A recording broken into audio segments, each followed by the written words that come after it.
Now all you people, I want you to set those headphones down. Get up. I said get up off your chairs and sing it with me one time. One time.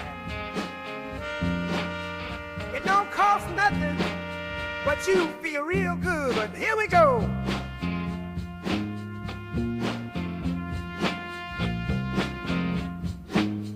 It's the Humpday happy hour hangout.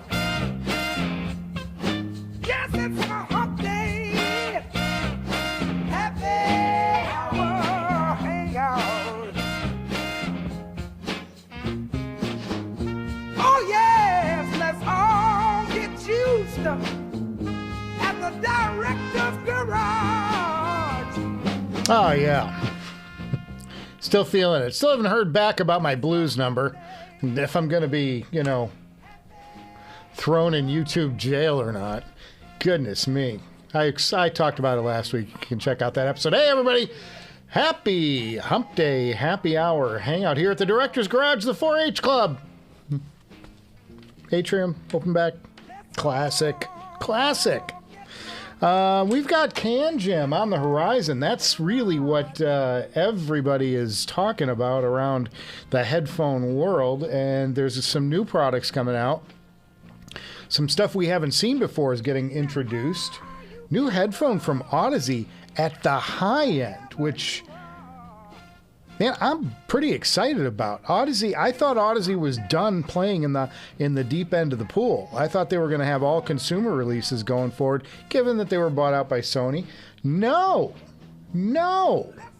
We're getting some real stuff from them. I'll talk about that in a few minutes. And some other things that I know are going on at CanJam. Then I'll be there for sure. I'll be wearing a Director's Garage t-shirt, not a Beatles shirt. If you see me, tap me on the shoulder. New episode coming out of this show, the big show, the one that everybody watches. Nobody watches this. It's just us talking. You know what I mean? New episode coming out tomorrow, the big show. Got a what's in the box. It's not a mystery to me, but it's a mystery to you.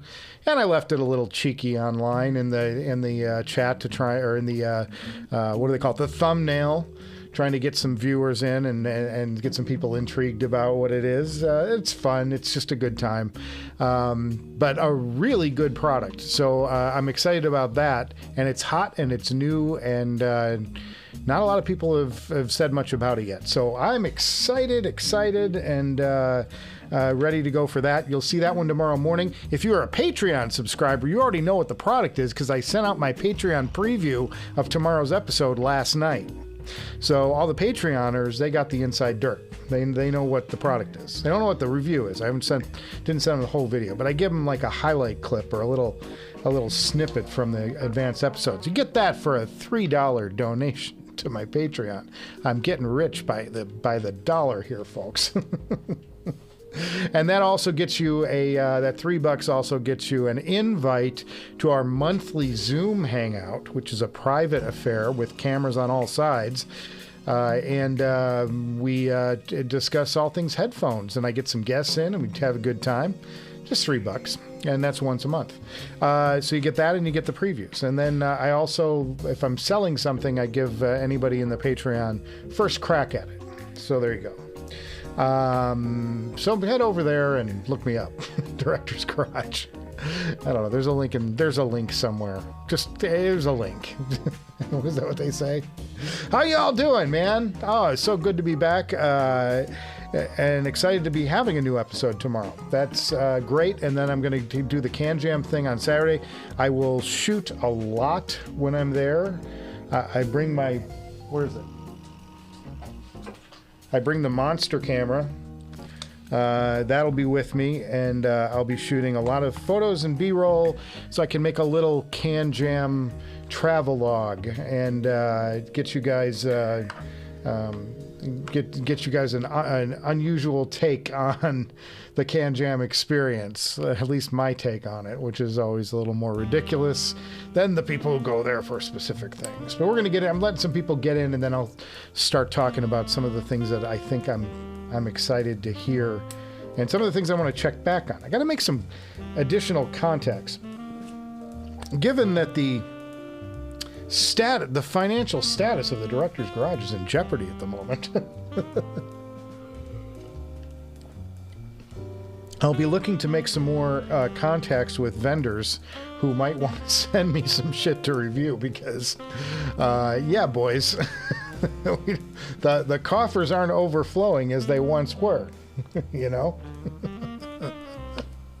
So excited. But yeah, so I'll be talking to folks and talking to you guys. We'll be running into each other, I'm sure. And then there's some great products I want to have a chance to check out. There's some new stuff. There's some old stuff I never got to. I can tell you, what's the name of the amp? The Massdrop we reviewed here, but there's the... somebody help me out. What's the name of the other amp maker? They make like a $25,000 amp. I can't remember. Anyway, a headphone amp. But there's stuff that I'm going to be looking for if it's there, and I don't even know what's all going to be there. And I did watch. I did watch some of that. Did you see Head-Fi put out a 3-hour video previewing CanJam? I'm like, boys, you know, you gotta truncate some of this stuff. I know it's going to be a big show though, and so that's exciting. So we're all excited, and we want to see if anybody shows up with something that we haven't seen before, and that's where everybody's going to be going to. Get your questions in. Send me some photos if you want to show off your gear today. You can show that off. Where's my switcher? My little switcher app ducked into the background. Here it is. directorsgarage@gmail.com. directorsgarage@gmail.com. You can send me some photos of your current rig, even if they're just a couple of IEMs and a player. That's all good. We just want to check it out, have something to look at and oogle at live on the air. Yeah, I'm excited to get down there and see what's going on. Now, one of the amps that will be there that was not in the 3-hour video from Head-Fi, one of the things that's going to be down there is the Ray Samuels B21 Raider. The Ray Samuels B21 Raider will be at CanJam in the ZMF booth. And I've been in contact with both Ray and Zach, and they're facilitating that. And Ray is going to send it back with me and let me hang on to it for a few weeks anyway, because I am solid state ampless around here because of the timing of my job loss with the me planning to buy the B21. And I went, oh, we don't have the money for that right now, guys. We better just put a pause on that plan. Other than that, things are going pretty good. I got an MRI this week on the shoulder. They found a rotator cuff tear confirmed, and some ripped up ligaments and weird stuff. So there's a reason my shoulder's been hurting.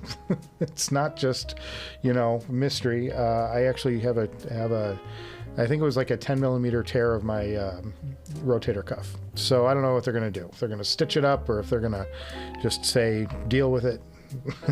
It's hard getting old. Good luck to you. Send you on your way.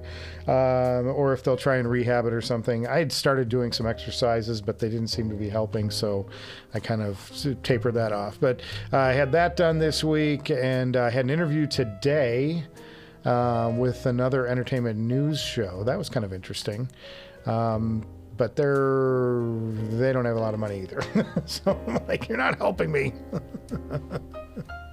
But it was fun, and I always like meeting new people, and new people that were in the field that I've spent 23 years in. Always a good time. Always a good time. All right, fellas, let's talk a little bit, and then we'll get into the chat. Put your comments in the chat about any of this stuff you want to talk about, including CanJam. Are you going?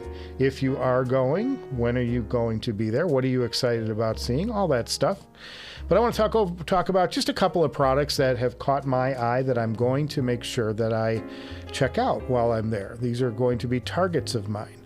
And the first one will be in the ZMF booth. I want to hear the Bokeh Open, or the Bokeh, if you're me. I always say Bokeh, and Zach says he thinks it's Bokeh. Whatever it is, we're going to be checking out the Bokeh open back, and they'll have the closed back there too, and that'll be kind of a fun A/B. And I saw some rendering, some images from CanJam London, and they've done some really fancy woodwork on the Bokeh Open. So I'm excited to have that, check that out, and give those a listen. I'm very excited about that. Of course, that B21 Raider will be there, but I've heard it many times now, so I won't clog up the works.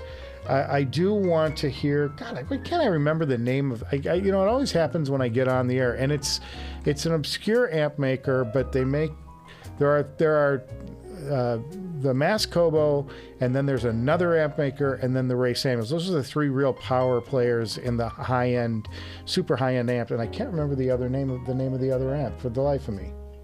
Anyway, it's driving me nuts. I wish I could even type in something to jog my memory. It's just not happening. But there's one amp that I'm going to be on the lookout for, and it's not the Viva. It's but it was priced like the Viva. The Riviera. Thank you very much, Hipster Cow. The Riviera. I want to hear the AI-10. I believe it is. I want to hear I want to hear that amp, and I'm going to be bringing a Safara Old G with me to check that out. Hopefully it's there. I haven't seen any confirmation that it's even going to be there, but that's an amp that I still have yet to hear, and that's high on my target list. So I'm very excited to get a chance to spend some time with that. Of course, the Raal Manus. Everybody's talking about the Raal Manus. I definitely want to hear that headphone. 10 grand. Yikes. 10 grand. Oh, Jesus. Where are we heading? But I do, I would like to check that headphone out. I'm hearing outstanding things. It's a ribbon driver, and my experience with ribbon drivers so far are really good speed, beautiful image, little bass light, little reference in the tuning.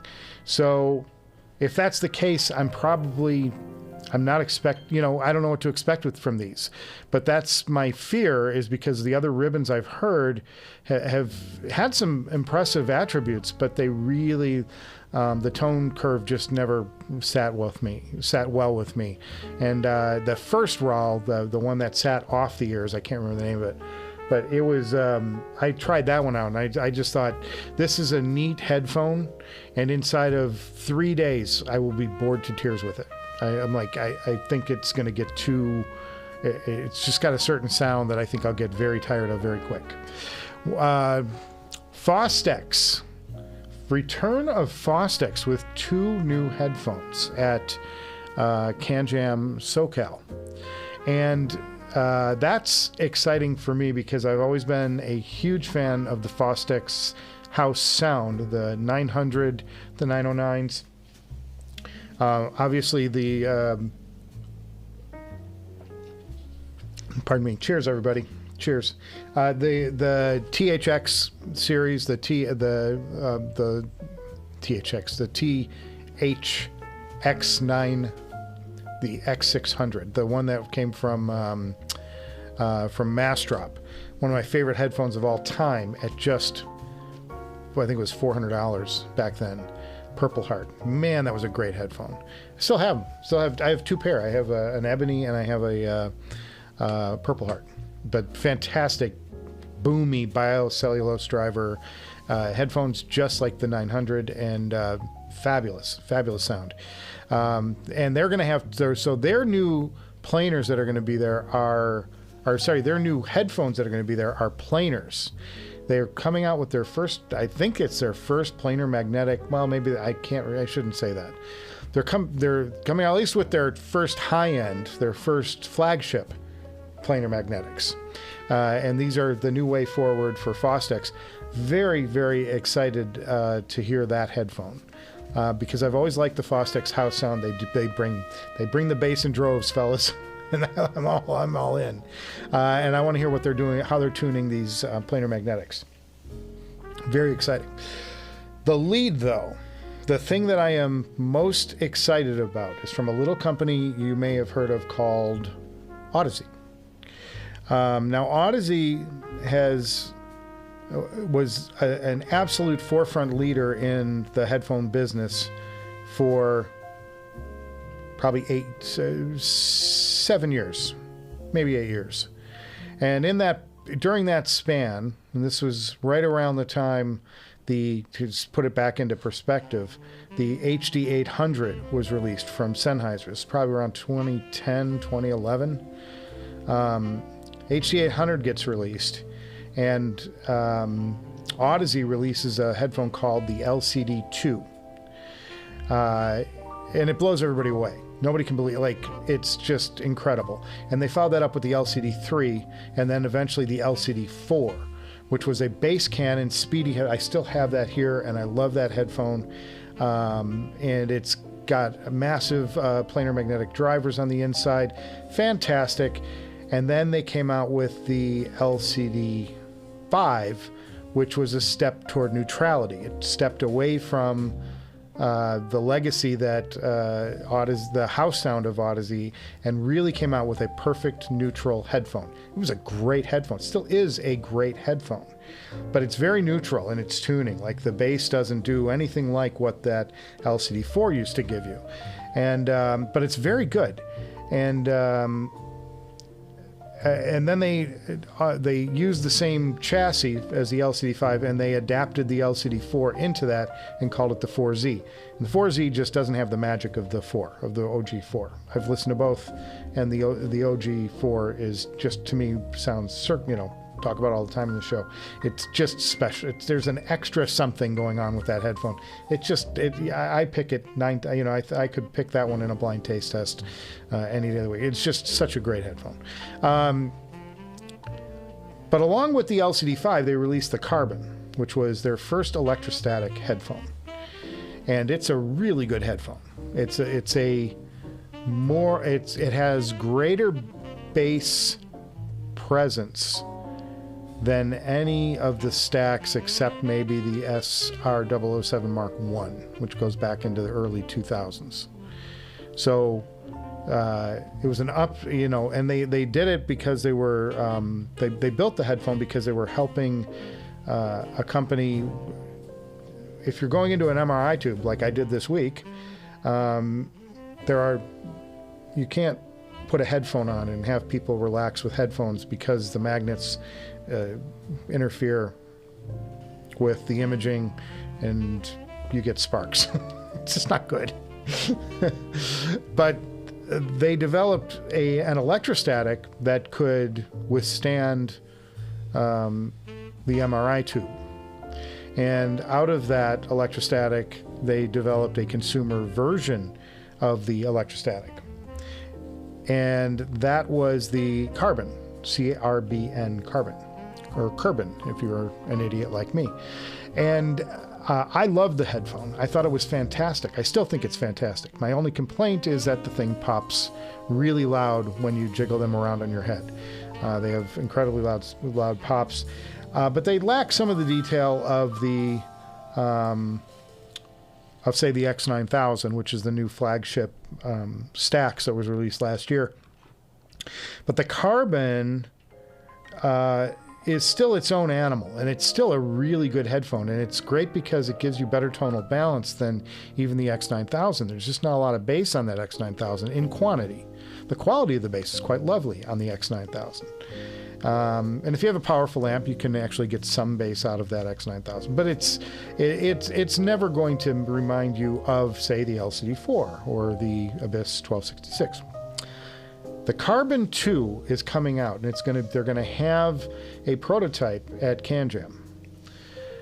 And I'm excited about this for many reasons. And I've been trying, I want to get Audeze to come on my the Patreon show, the Hangover Hangout, because I really want to understand how difficult and what the changes are since Sony bought them, and how they are advancing. Because this is the first high-end headphone that Audeze has released since the Sony buyout. They've been focusing on that MM series, that $1,000 and under area, and putting out good product, but it's stuff that Sony wants. It's not something that, Audeze has been known for, which is, that bleeding edge thing. What's interesting about the Carbon 2 that's coming out is it's got this new technology, and I love it because its acronym is SLAM. And if there's anybody who loves SLAM in a headphone, it's this guy. But it is a slammy headphone according to Audeze. I haven't heard it myself, so I want to go to CanJam. Got to hear this thing. But SLAM stands for Symmetric Acoustic Linear Modulator. I have no idea what that means. No idea, guys. But what they're saying is that it gives a more physical bass. You actually feel the bass more, and that to me is that they probably found out a way to make an electrostatic driver produce slam through some technology or other. And that is exciting to me, because if you can get that physicality of an Abyss in an electrostatic, oh boys, that could be a game changer. And Audeze is claiming that it's their highest resolving headphone they've ever produced, from the company that made the LCD-5 and the Carbon 1. So they found a way to give you more detail and bass physicality, and hopefully it's going to be like a bass monster. That would be insane in an electrostatic. That's a headphone I want to hear. That's a headphone I want to hear. That's a headphone that I would line up for. My complaint about the Carbon, other than the Stax farts, is that they're reselling really badly.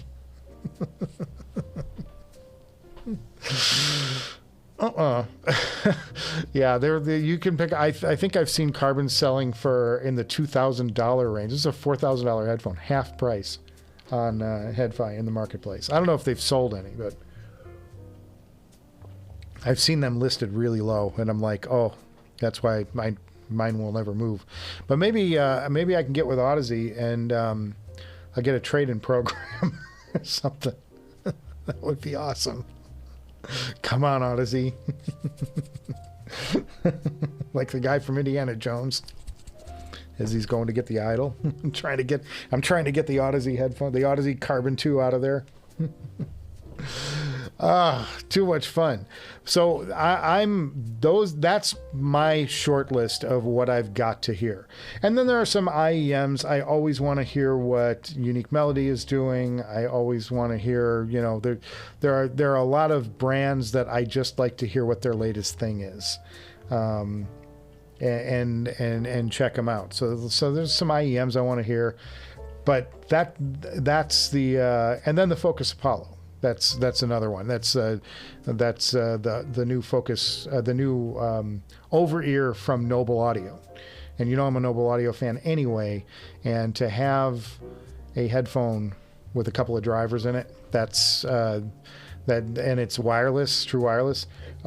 With as big a fan as I am of the Batiste, I'd like to hear something that challenges it. So that could be fun too. And I always stop by Noble anyway because I know everybody over there. So. And I'm huge fans. I'm huge fans of that company. As you know, I'm a fan of pretty much everybody in the industry, though. So maybe that's not saying so much. All right, I'm going to get into the chat. Let's see what you guys have been talking about. Whoop. Cheeky Fest says, I'm not here for very long. Binary feedback. I am not getting up off my chair, but glad to be here all the same. That's because my my theme for Humpday Happy Hour Hangout.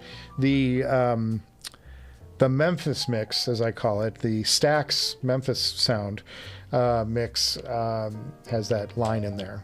Get off your chair. And if you guys know, if you were following last week, my blues intro to this show got flagged. Somebody challenged it for a copyright violation. I'm like, I don't think so. So we're challenging that back. I'm still waiting to hear what happens there. I do have a couple of other ones. I have a little 30s number where it's kind of like a female crooner. It's kind of fun. I did a bunch of those leads just for a good time. Because I know we're going to do this show every week and I wanted to be able to change it up a bit. But those two are the main two that I use. I use the blues one, and then I use the Stax Memphis Soul. And one of my two main ones is on the bench right now, it's sidelined with an injury. Like somebody who said they heard that it's a needle drop from some other blues number. I'm like, I'm sorry, I listened to them. They're not the same. Cheeky Fest says, just seen the HiFiman 1000 and Aria Unveiled announcements. Cheeky Fest, I don't think those are real. I think that you've had your leg pulled. Those are, I saw that thing going around Facebook, and I do not believe that is, I don't think that that's a real thing. And just looking at them, they don't look real. They're looking at what they do. And I don't see anything on their website indicating that they have them either. So, but it's I thought it was fun anyway. But yeah, the Unveiled is, I think the Unveiled ends with the Sapphire. Sorry to say. But yes, I don't think, and if they have them there, it's going to be a mock-up of something that somebody's doing for a joke. Carbon 2, yes, Carbon 2, we just talked about that. Very excited about that. Just given what the word on the street is. And this is going to be the first time the public gets a chance to hear them. So and I don't know, this is a lot like, this is the funny thing. When they released, I remember this specifically, when they released the LCD-5, the line for the LCD-5 was horrendous. This was 2 years ago, I think. Maybe it was 3 years ago. 3 years ago. Because I missed a CanJam the year before last. I missed the CanJam because I had to go do the Queen's funeral. But the line for the LCD-5 was massive. The line for the Carbon was nothing. And I'm like, I wonder if that would change now. Very interesting. I wonder. Cheeky? Yes, what's up? Can't stay long, Arthur Haywood. Oh, come on, Arthur. Hang with us, buddy. Gene says, talk to Denny at Rawl. He'll likely send you the Amanus. That would be awesome. That would be awesome. Now, the Magna is the 2-ribbon, and I think the Amanus is the 3-ribbon. But at any rate, I would love to check that out and do a review on that. Should probably have some cards. I have some business cards around here somewhere, but they're not Director's Garage. But, I don't have money for stuff like that. Now I'll zap them my phone info, my phone contact info. So awesome. Lockjaw, I really love your channel. I agree with all your findings. I don't agree with all my findings. Half the time I do the review, I send it out and I go, I don't know if you got that right. But thanks for tuning in. Cheers to you, Lockjaw. Cheeky Fresh says his brother fell off his bicycle earlier this year and broke his collarbone. Still getting better. Yeah, that stuff can take a while. Most painful bone I've ever broken is a rib. I had, I think it was RSV, which was the thing that came after COVID that was so nasty. I got COVID and I wasn't so bad. I got this RSV thing and I was out of work for 3 weeks. I could not move.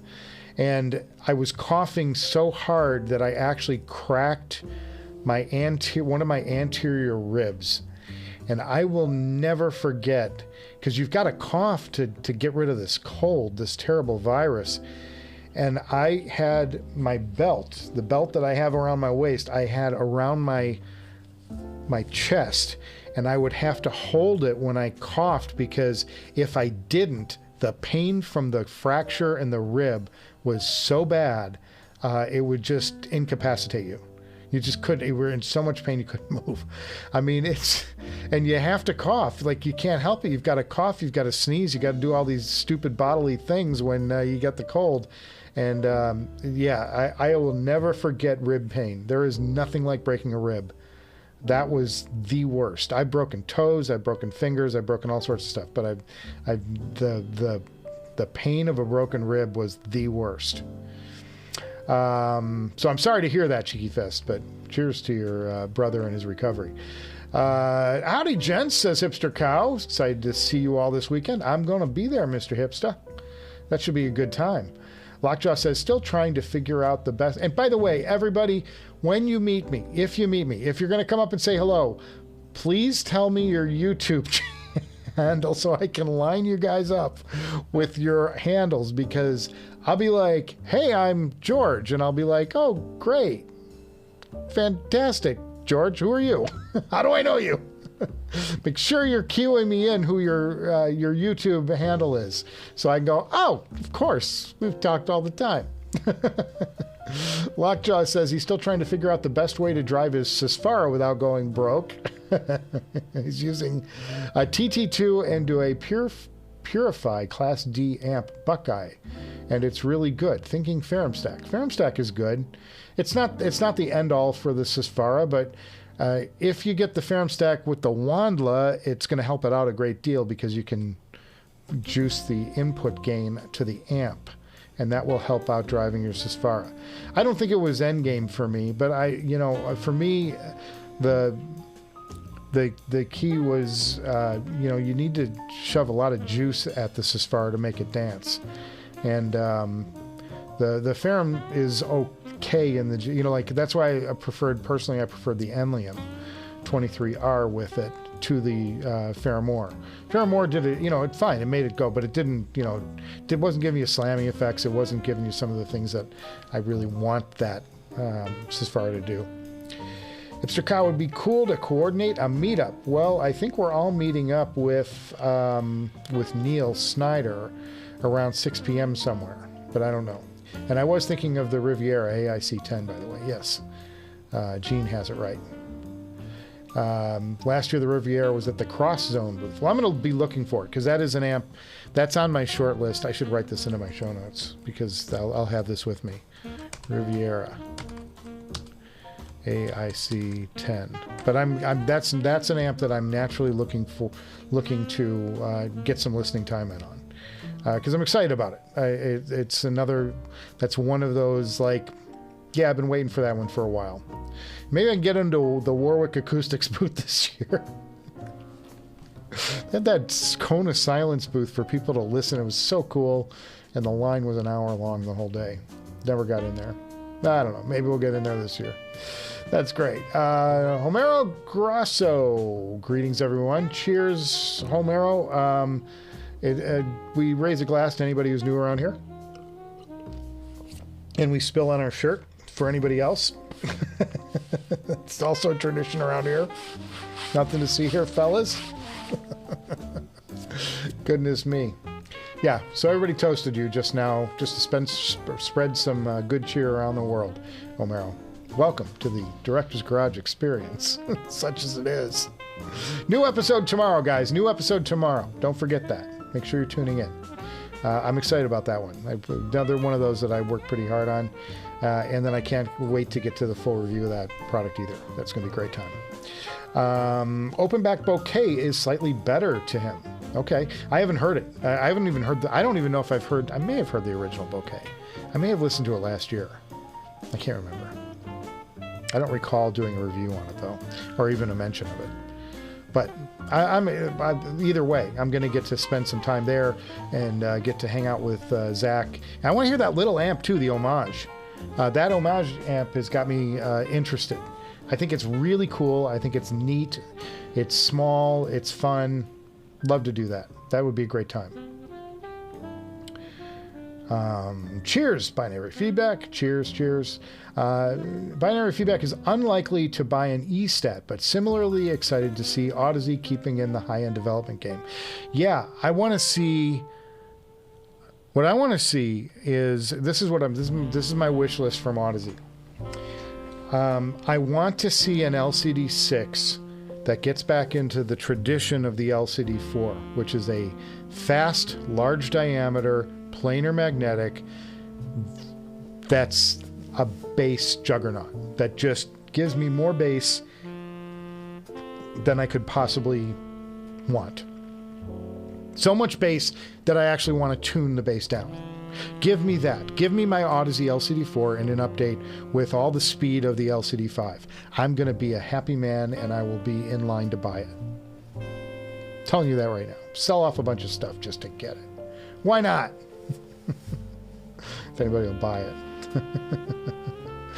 But I think it's great to see Audeze again pushing their technological limits. You know, they've had to come out with products because they were bought by Sony. They had to come out with products that they could market for Sony, because Sony wants product and audiophile product. So, you know, the stuff they've been coming out with is great sounding, by all accounts. I haven't reviewed any on the show, but it's been with a budget in mind, a Sony budget in mind, which is, you know, gamers and, you know, guys who like there's somebody out there with a leaf blower. Those things are illegal, man. At least the gas ones are, in California only, guys. It's legal everywhere else where they're sane. Don't even get me started on California.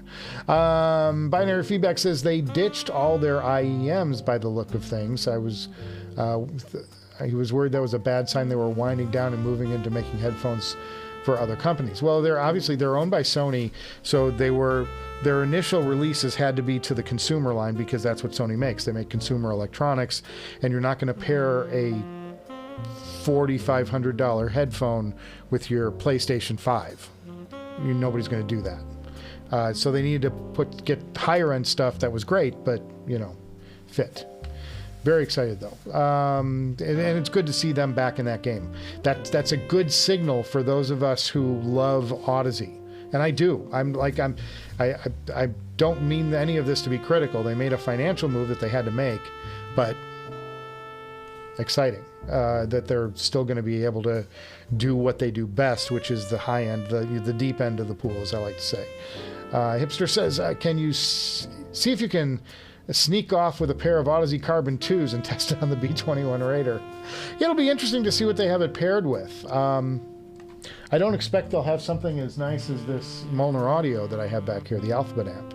KGS SHVCC Carbon CC, whatever it is.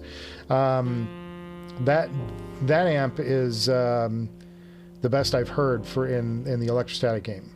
Still. But, you know, it's not like I'm going to bring it with me tomorrow or Saturday. Not tomorrow. If I go tomorrow, I'll be there all alone. Mr. Dynamite says, hey, y'all, about the new HiFiman lineup. Yowza, my OG HE-1000 SE is much sexier than the Unveiled. Just saying. Guys, I don't think that's real. Are they on the HiFiman site? Because I went to the HiFiman site. I don't see an Unveiled on there. I thought that was, oh, wait a minute. There's no picture. That's why I didn't see it. These things are you shitting me? Fellas, I'm going to show it right now. We're going to go to it. Okay, time out. Rewind. I thought that was a gag. I saw it and I thought it was it looked like an April Fool's joke. They're serious? For $2,600? Oh my God. Guys, we got to look at this. Hang on. HiFiman.com. We'll go to it shortly. Just give me a second, guys. I'm getting the laptop of death up. Go. Okay. Now I got to show it to you. Okay, we're here. God, I can't believe this. I'm shocked. I'm learning stuff right now live on the air. Kind of embarrassing. No, it's not. I don't care. Okay, so if we go to products here, this is the Shangri-La. But this is why I didn't see it. This is why I went to the website and I was looking for it. I'm sorry, I got to move my mic around so I can look at the computer and you can still hear me. It says no pick, but this is it. This, I'm not kidding you. They're making this headphone. This is the most tragic looking thing I've seen. This is terrible. I mean, am I wrong, guys? Am I wrong with this? Wait a second. How do we get to the... Can I see the next picture? Hey, show me pictures. Oh, that's not exciting. Well, it's so bad they don't even have this the website worked out yet. I can't... All right. Stealth magnet design, nanometer thickness diaphragm. Well, it's the same as before. Why would they do this?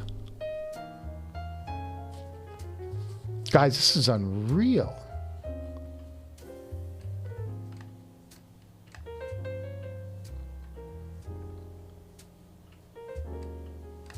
These, I mean, first of all, they're not attractive, right? These things look horrible. Like, why would you put a square in the middle of a beautiful oval? A rounded rectangle. That's horrible.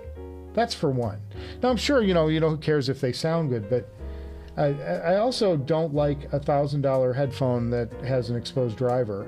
And we've already been seeing reports of the Sapphire people ripping their, having ripped drivers. I think this is a really bad trend. This is I'm going to go on record saying this is a trend I think should die immediately.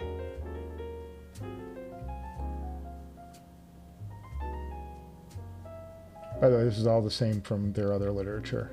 That's why I'm just kind of rushing down it. It's just they've got this heinous looking product here. I saw this and I thought it was a joke. I honestly thought it was like an April Fool's thing. You know, like some meme or something that somebody put out. I did not think this was real. Wow.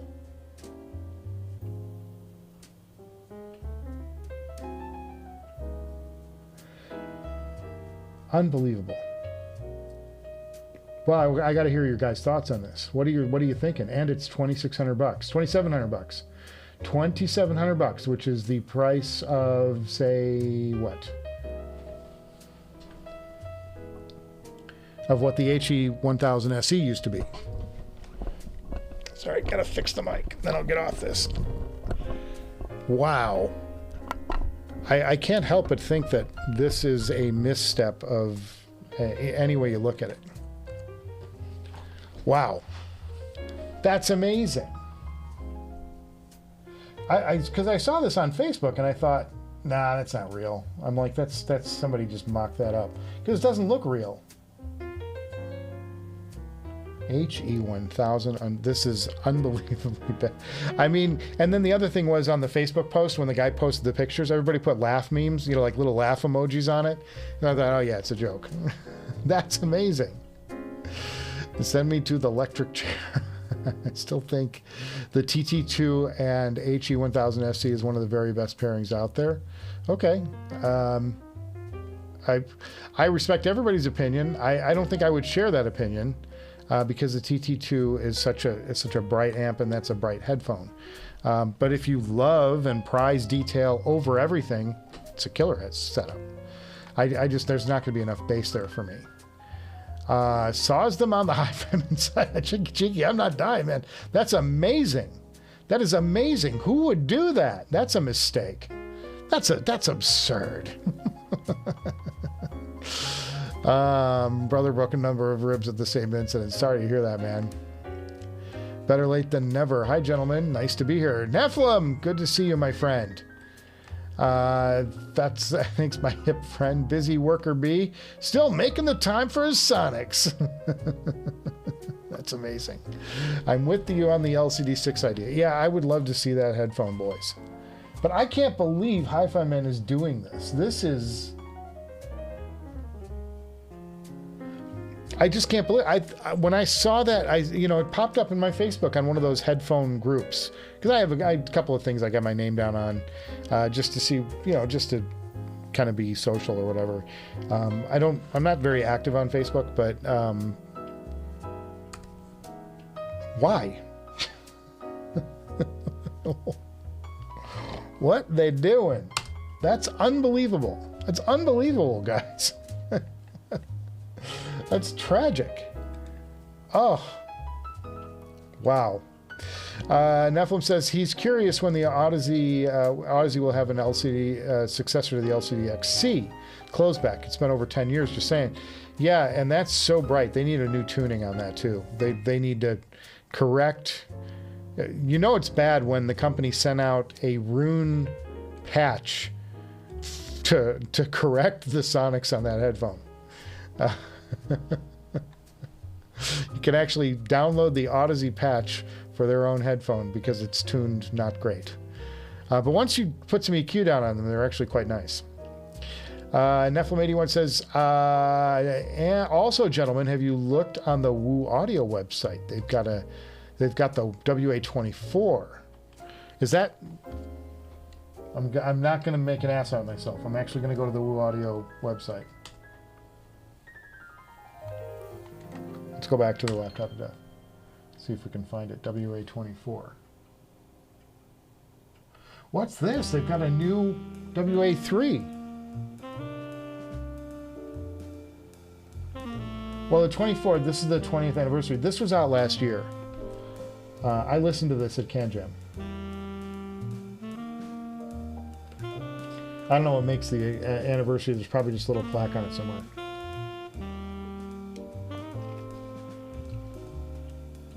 $11,000 bucks. But I don't know what the introduced last year. Latest flagship headphone amp. Single-leaded tube, Class A, point-to-point. What makes it? I don't know what makes this version any different from the old version, though. That's what I'm trying to find. It's a 20th anniversary amplifier. Okay, so yeah, there's a plaque on it. That's the difference. It's the same amp as last year, just with a plaque. That's funny.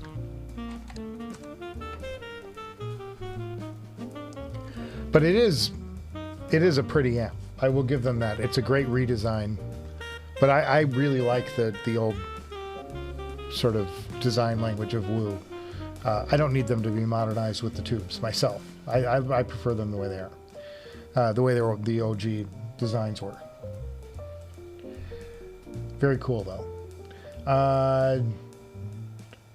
Juan Chicode says... Sorry, I had to read that 3 times before I understood the name. You need to try the HE1000 SE and compare it against the Tungsten. He's with the HE1000 SE and S9C DAC Pro. Well, I think they're very different headphones. We could, but the Tungsten is more bass savvy. It's gonna be a bassier affair. It's got properties, and it's faster headphone too. It's got properties that are more in line with stuff that's like $3,000, $4,000.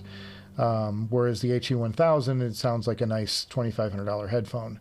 And there's nothing wrong with that. It's a great headphone. And actually, hearing the SE, I kind of preferred the original V2 HE1000 with the stealth magnets, but that's just me. Just a little bit on the peaky side, treble wise, and the Tungsten is not. Tungsten has a reined-in treble, very detailed, beautiful.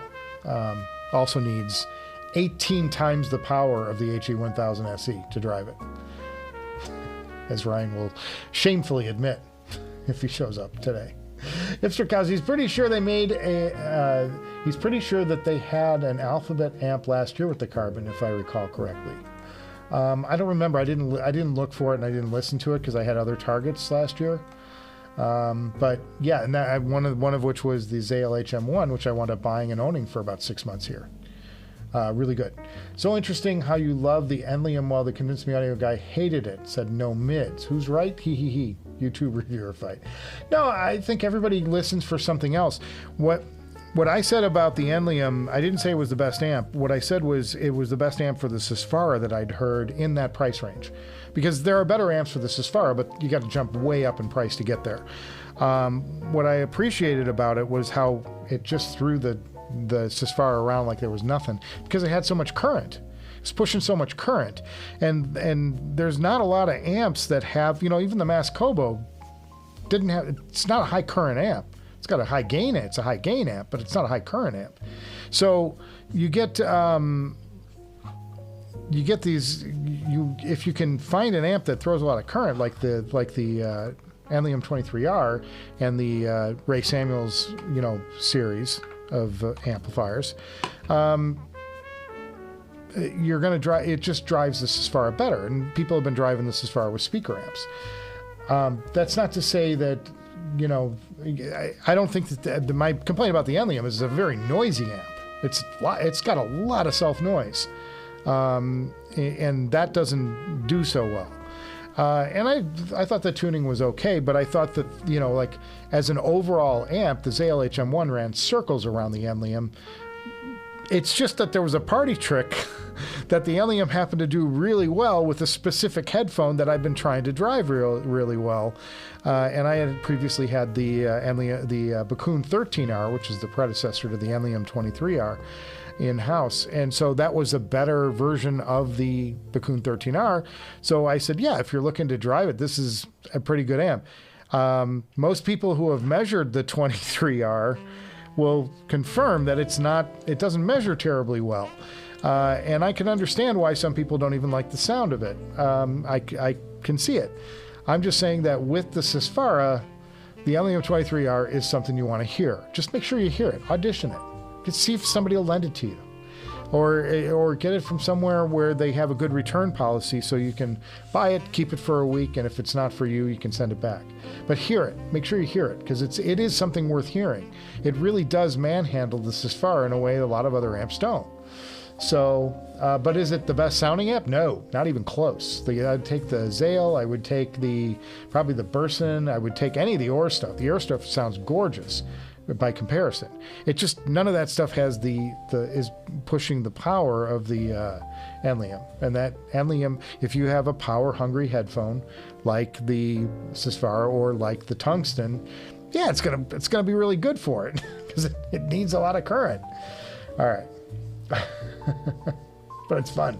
And there's no fight over it. I take no issue. Look, everybody hears things a little bit differently. We all have different tastes, and we all have different preferences. Obviously preferences. But I think there are days when I've done a review on something, and I could probably go back a week later if I had the time to keep the thing that long, and I'd probably change my mind on it sometimes because I was in a different headspace that day. I was eager to check out something one way, and then it.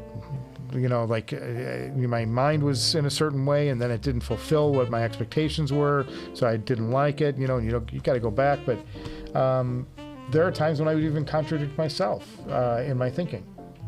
That happens. You're allowed to. It's fun. It's part of the fun of this hobby. But none of this stuff is a hill worth dying on. It's all just fun, man. It's a good time. We love doing it. It's a great hobby, man. And look at the great stuff that people craft for us to enjoy this hobby. If that's not the prettiest thing you ever saw, man, I love this headphone. With the suede pads, though. Gotta throw that in there. That amp looks killer, making him question his 465 decision. Oh, you mean the 23R? Did I show that? Oh, we looked at it, right? Did we not look at it? I think I showed it to you guys.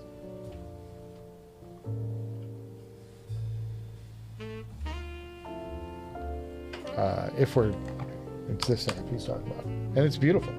I've seen it in person. I actually listened to it last year with the Abyss MR. And I did not... the amp I couldn't make a fair assessment of because I was on a different headphone. But I certainly didn't like the Abyss MR. I think it was the MR. And now they've got a new one out called Z something or whatever for this year. And I haven't seen that. I haven't listened to it. But it's getting some good raves. Some people like it. I did not like the MR at all. The Abyss Diana MR. But this is pretty. I mean, this is great. And they're saying that it's the successor to the WA33, which I've seen on HeadFi for like $5,000. I'm like, that's a deal. I'd take that. $10,000 tube amp. Pretty nice. Pretty nice. All right. Very good. WA24 uses 190E, which is only one vendor. There's no new old stock tube options. pass even if it sounds good, because you can't tube roll it. You can't find other tubes for it. And those aren't, yeah.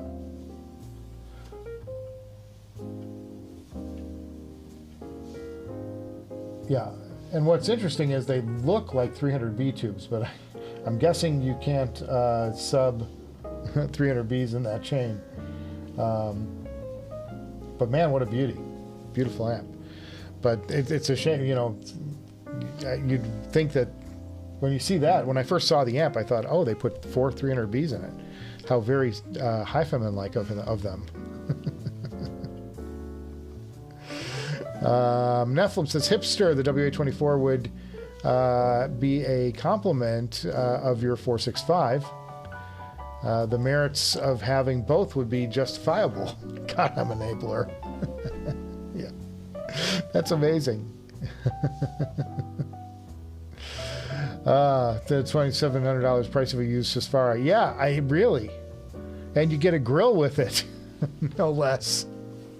And you know it's not going to be as fast as the OG Sapphire. The OC, there are some people who are saying they actually prefer the OG Sapphire to the Unveiled Sapphire, although they claim that the new Sapphire has even better detail. But the detail was great on the old Sapphire. I don't see any need to improve on that. Just finding the amp to drive it. That's the hard part. And the nice thing about the Unveiled is you can drive it with anything. However, you've got exposed drivers, guys. It's not a good idea. Like, there's a reason there's a grill on the back of these, and it's not looks. You know, one wrong move, and you're going to put a hole in the thing. It's horrible. Can't believe it. Bad ideas for 100. Mixing up the 23 with the 24. This says WA-24. What do you mean?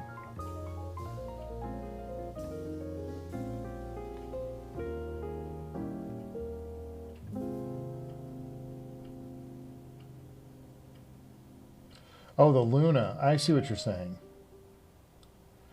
Oh. So it was the 23 I heard last year.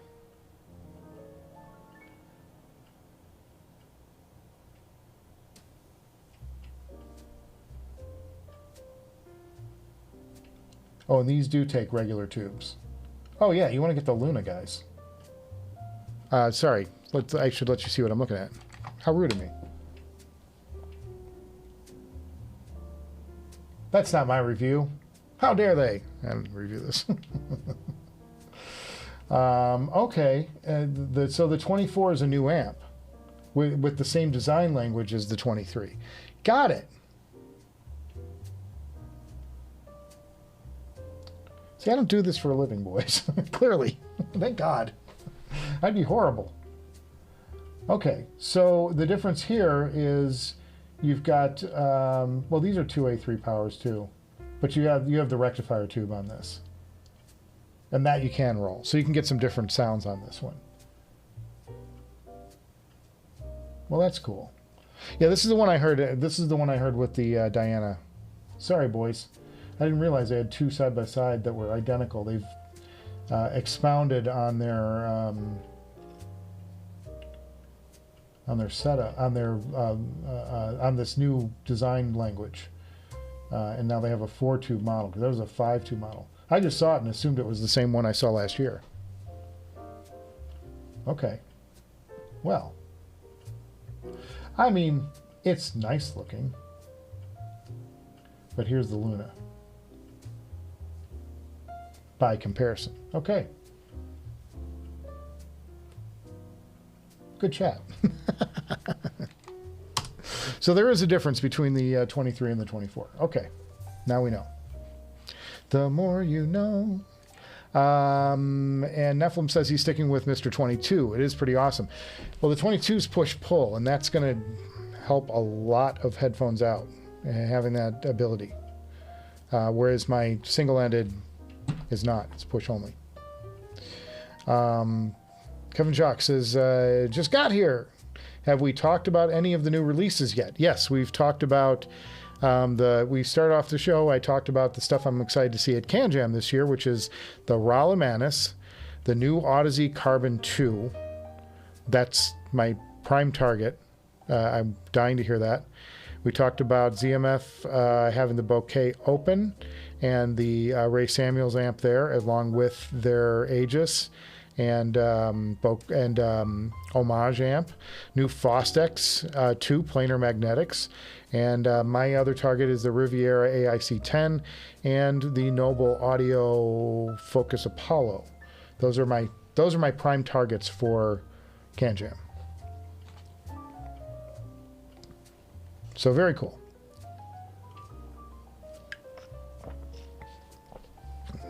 Okay.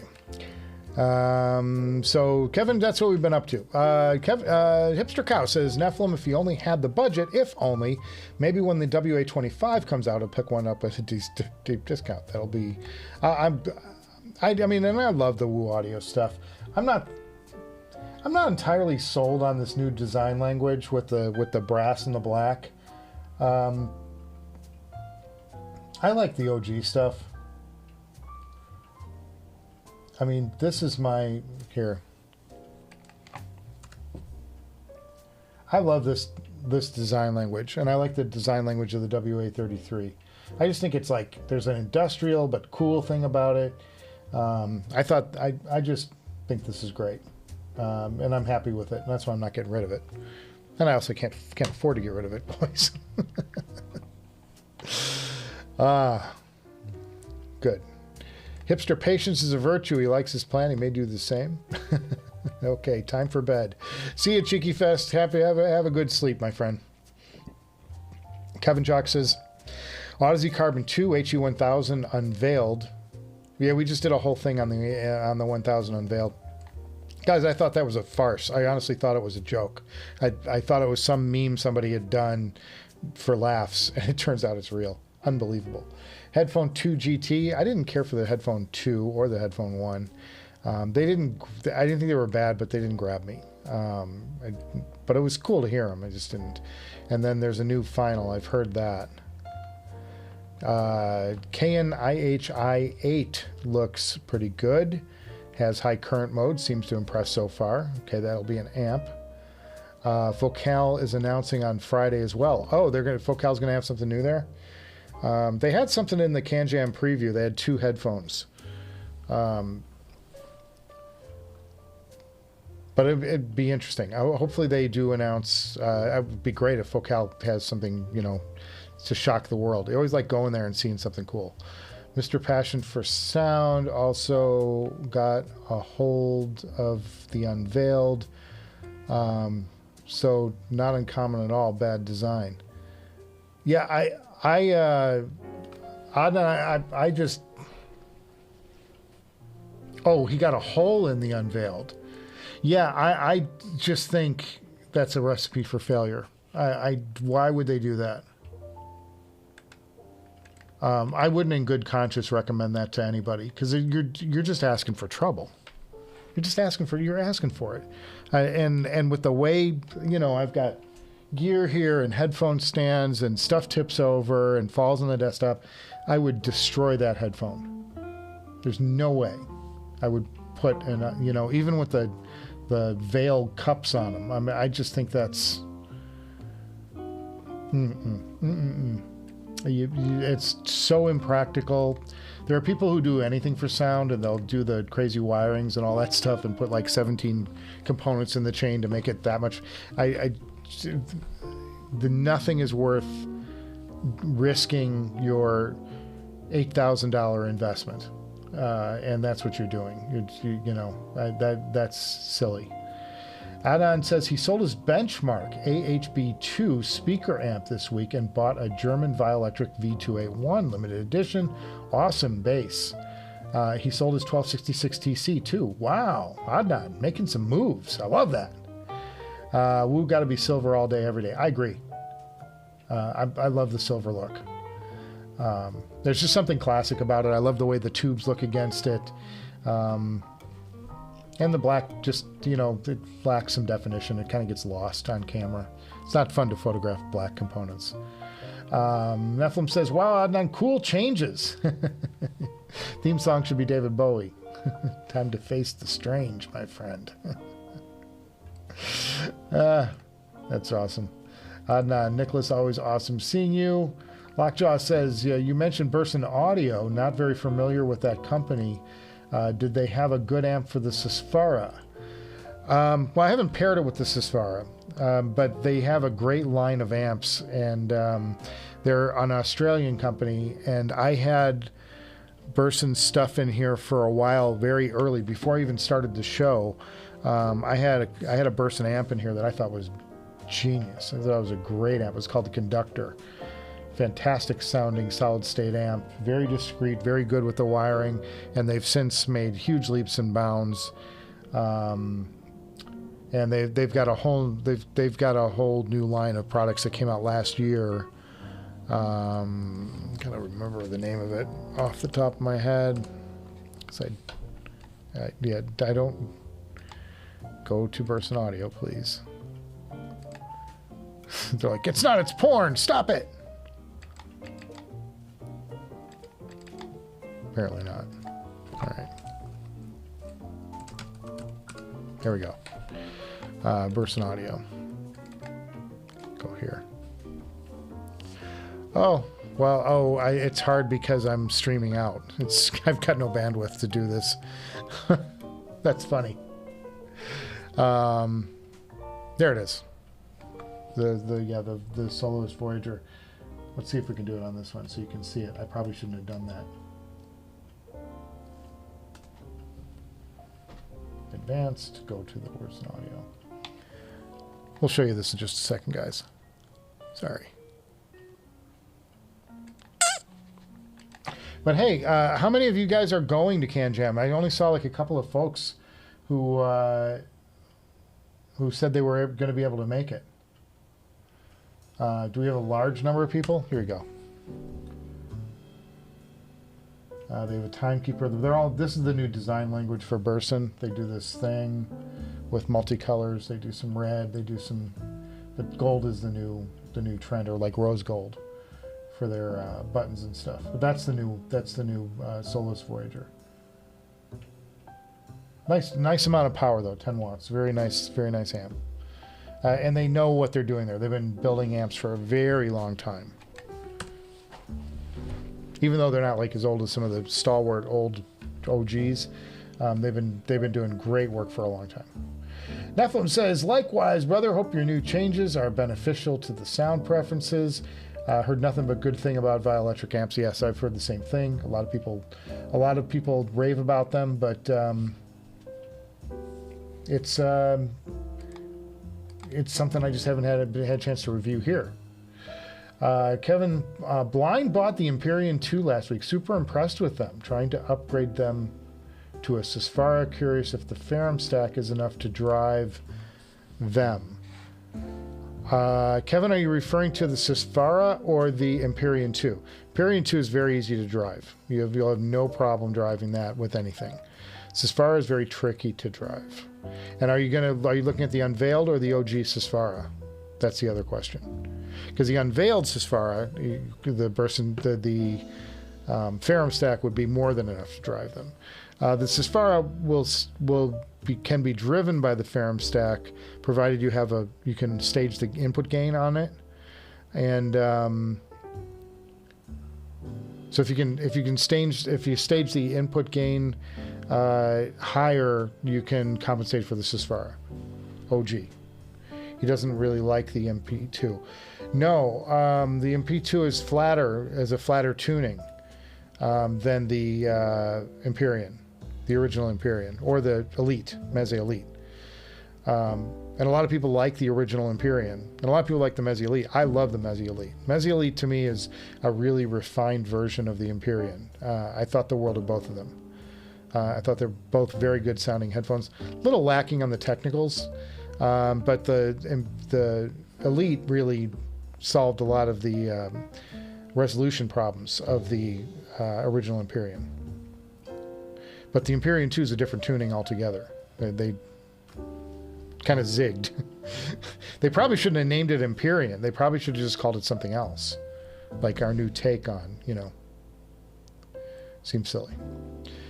The Ferrum stack would drive the Empyrean no problem. The Sisfara, as long as you have, like, say, the Wandla with it, you can push the old G Sisfara. But you need to stage the gain up. And it's not going to give you a slammy experience in the bass. That's the other thing, because it needs a lot of voltage to do that. And the voltage on the Ferrum stack is not high. Person Voyager, have you tried any LTA gear? No. I've spent some time listening to it at the shows, but that's not a good listening environment. Nobody's ever offered it to me, and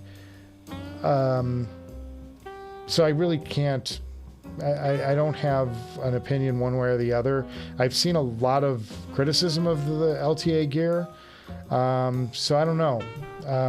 Is it real? I'd want to hear it myself before I'd want to pass a judgment and say anything bad about it. But some people that I trust didn't care for it, so it doesn't make it something that's on my short list of things I want to get in here, as opposed to the Sisfara Unveiled, which I can't imagine if I'm a reviewer and they're going to send me out the Sisfara Unveiled that they're not going to make me sign a release that says if I damage the driver, I'm responsible.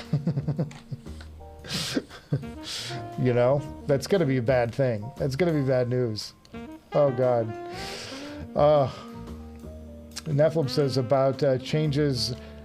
He got a gold flake caldera from Zach. How cool. Awesome piece of art. Hey, Adnan, if you can, take a photo. I want to see it. Send it to my email address on the screen right now. directorsgarage@gmail.com. Adnan, send me some audio porn. I want to see it. He says, if I ever ran for office, they'd take all my little blurbs of I want to see it. And they cut it all together and make me look really bad. You look like a pervert. No, show me. Just show me. Show it off, man. Be proud of it. Terrible. We're all going to jail, boys. But that sounds amazing. That just sounds amazing. And Zach knows how to dress a headphone, man. Buckeye Burl Flakes Translucent. Spoke with Zach too. Wonderful. Yeah. So that would be crazy good. I'm very curious. I'd love to see I like to see his artwork. I mean, he just does artwork in every way. So cool. What am I going to say? We did that. Nephilim. Getting punch drunk. The ad on Burson's website looks ridiculous, though. The guy is pure AI. Yeah, I guess he is. Isn't he? Here's what he's talking about. What's AI? He's not AI. You're AI. Oh, that's funny. She's AI too. They're all AI. No, I'm not giving you my email address. Go to hell. Let's see the AI girl. There it is. No.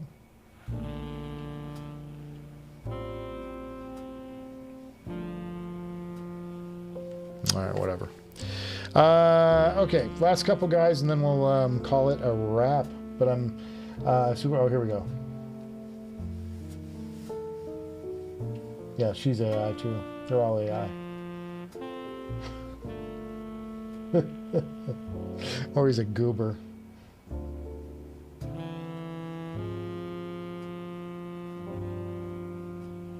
Women can like audio. Oh, a couple that listens to headphones together stays together forever.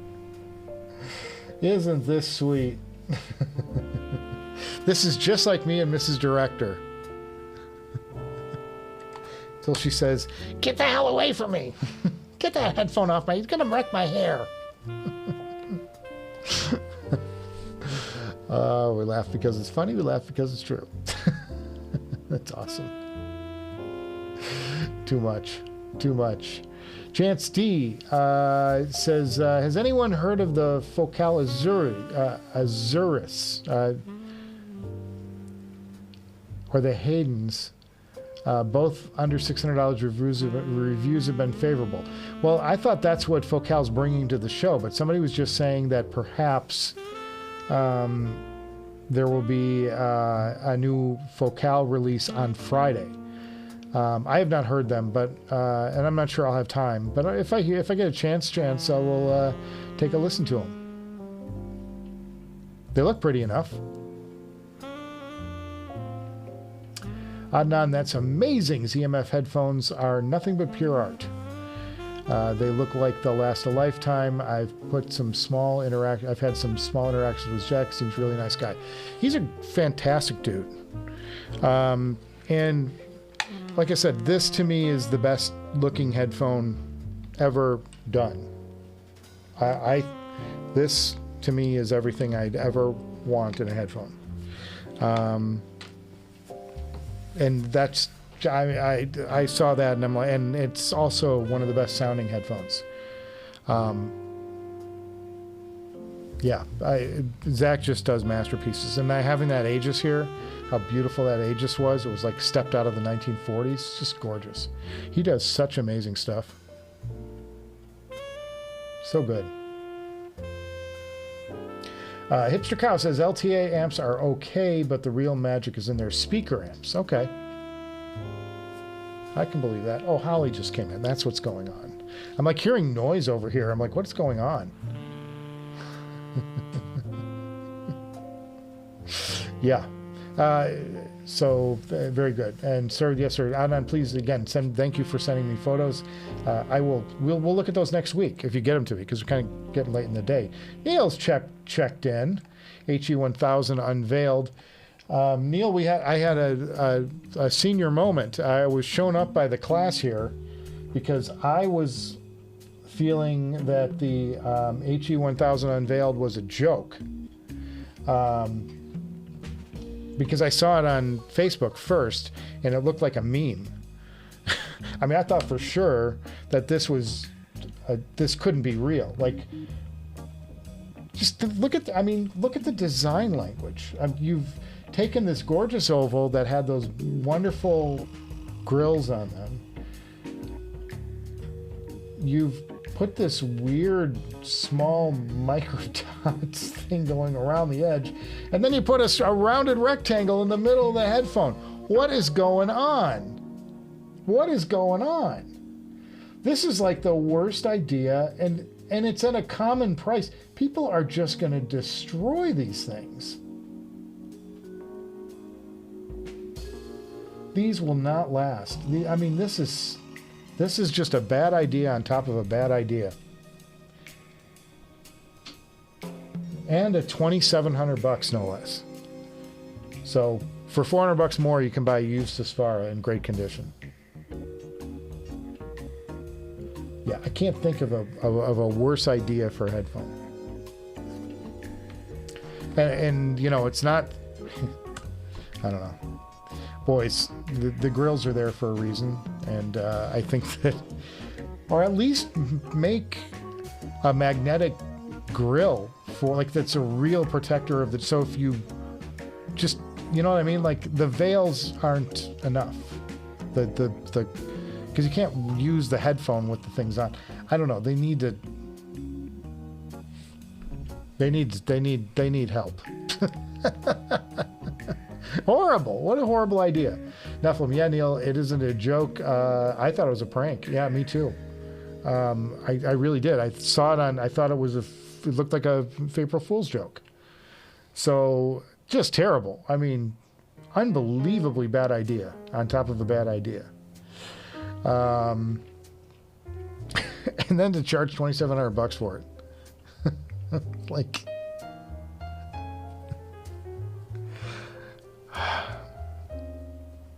selling a headphone without grills is like selling a car without a windshield. You'll get better airflow through the cabin.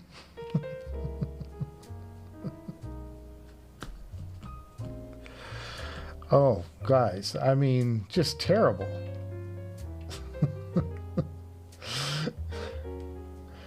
Neil Steiner, he bought a Mod-Right bridge to place between his DAC and B21. Very cool. Is that a tube bridge that you did? Because you were talking about trying to get a tube something or other. I'm not familiar with the mod right bridge. Is that your tube answer, Neil? I'm gonna see Neil on Saturday too. News of the day, boys, is the Audeze Carbon 2. I don't know if you guys have heard about it yet, but tube bridge. Good for you, Neil. Cheers, brother.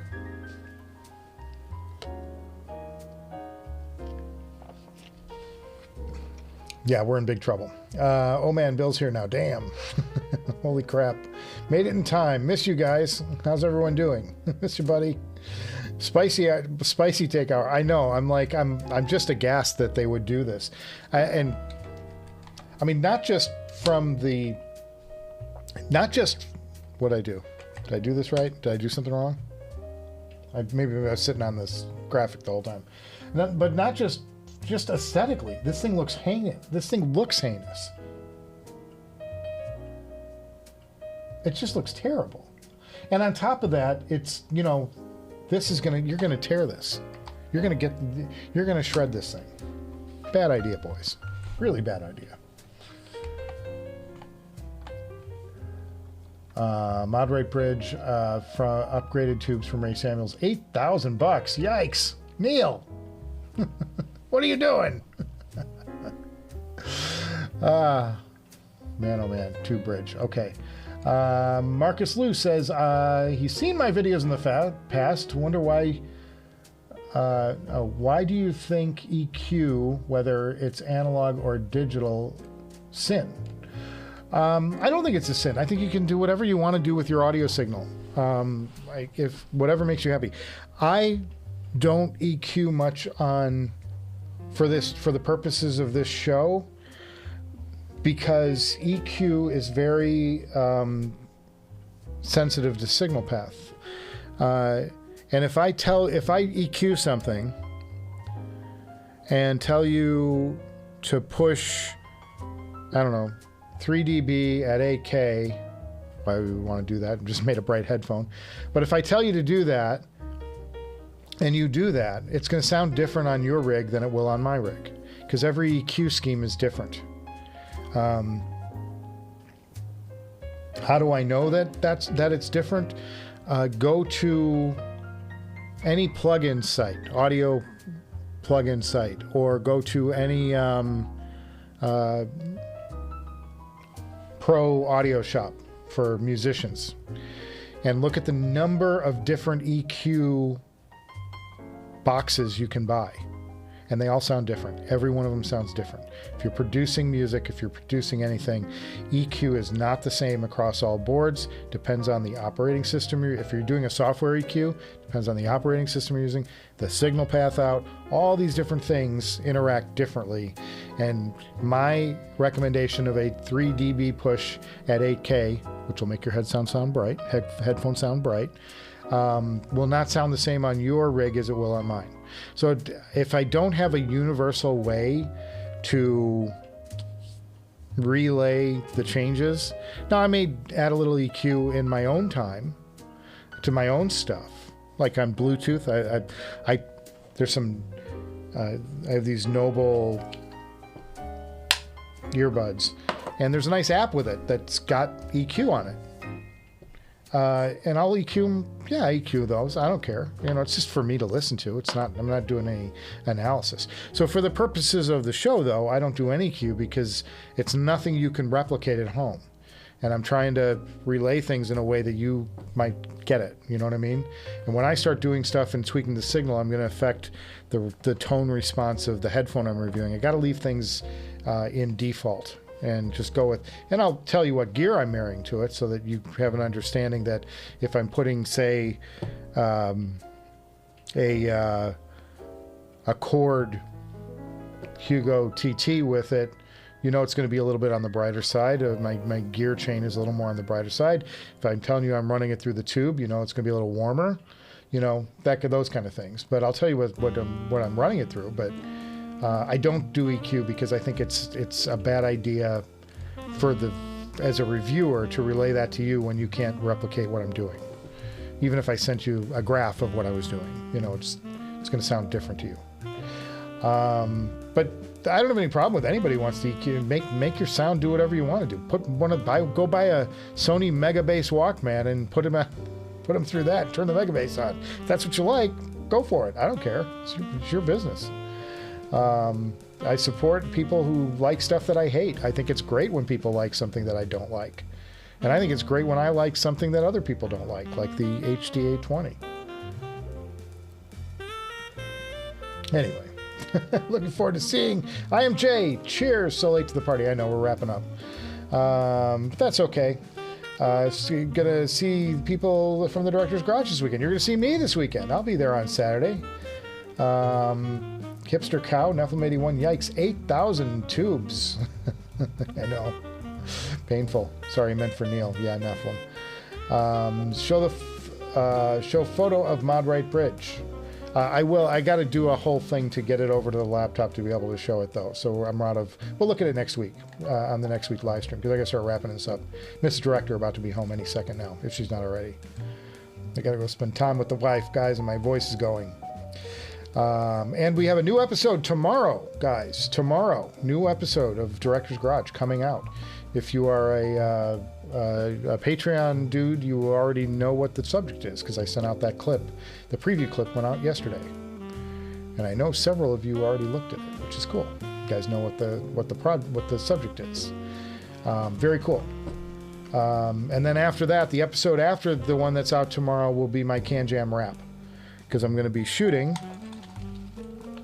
with this camera right here, tilt shift lens, my the stuff that I get to check out on Saturday. So you'll also, that's another way to identify me beyond the Director's Garage shirt. For good. No hipster, please believe please believe I have Neil like cash. Jay says, so much to listen to this weekend. Really interested in hearing the new Woo KN Soul HA. If you watch the top of the show on playback, I go over the stuff that I'm excited to hear, and why the new Audeze headphone is a huge deal to our world, in my opinion. SC. Neil says, what the hell is a Bugle Boy tube? That's just a brand. You know, tubes were all made pretty much by the same 3 or 4 companies over all those years, and then they just relabeled them. Millard had Bugle Boys. Bugle Boy would buy Millard tubes and then stamp their own thing on it, put their own print on it. So most Bugle Boys are Millards, as I recall. I don't recall them making their own per se. They just branded them. But there are, Sylvania made their own tubes, and, some of these other companies made their own tubes too. Marcus says, where do you get all your transition song people singing extremely specific songs? We'll get into that another time, but I work really hard on all that shit. My production stuff is, I spend a lot of time producing the show. Spend days and days and days. That's why I can't put out a show every week or every couple of days like these other guys, because my production time is too long. It just takes me too long. I'm only one guy, and I'm doing every single aspect of this show. Every single choice, every single graphic, every single thing, and I have to have all the clearance material on hand when I publish the video so that I don't get zinged by the YouTube police. All this stuff got to be done. So there you go. Oh yeah, HD-820. Michael, you are not alone there. Cool headphone, look and design. Yeah, it's not my favorite headphone on the planet, but I like it. I think it's kind of fun. It's got a funky Ginsu food processor like soundstage. It's very fun. It gets a little bit of a hollow thing going on every now and then, and that's when I tune out and I change headphones. But I enjoy them. I think they're really comfortable too. So I had no problem with them. You Bugle Boy made by Amperex. I think they acquired from a number of different sources, but But didn't they get, I thought they got some stuff from Millard too. Anyway, old tube stories. We are now a fringe of a fringe group. We're talking about tubes from the 1930s and 40s and 50s. That's awesome. Marcus Liu, as someone said, someone in their 20s, every time you do something looks like the best, it gets bonked by a cool blast from the past that I was never a part of. I know.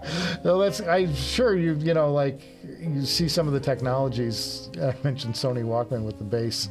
Crazy. Neil, adopt me. No, I'm already in line. I want to be adopted by Neil. 200,000 for new gear. What the hell? You know, if I can get a $200,000 a year job, guys, we're going shopping. We're gonna have stuff in here, fellas. I do have to get going. Mrs. Director is in the house. I want to thank you guys for stopping by today. I had a fun little hour and a half session. Go back. There are a couple of rants in there and fun stuff. You got to hear my first reaction to the HE-1000 being new. Like, for real, because I honestly thought it was a joke. I thought it was a fake thing.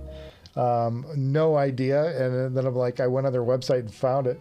So great. I will see you all Saturday. New episode of Director's Garage tomorrow. CanJam recap coming in a week or two. But I will be at CanJam SoCal. And at the top of the show, I talk all about Rewind.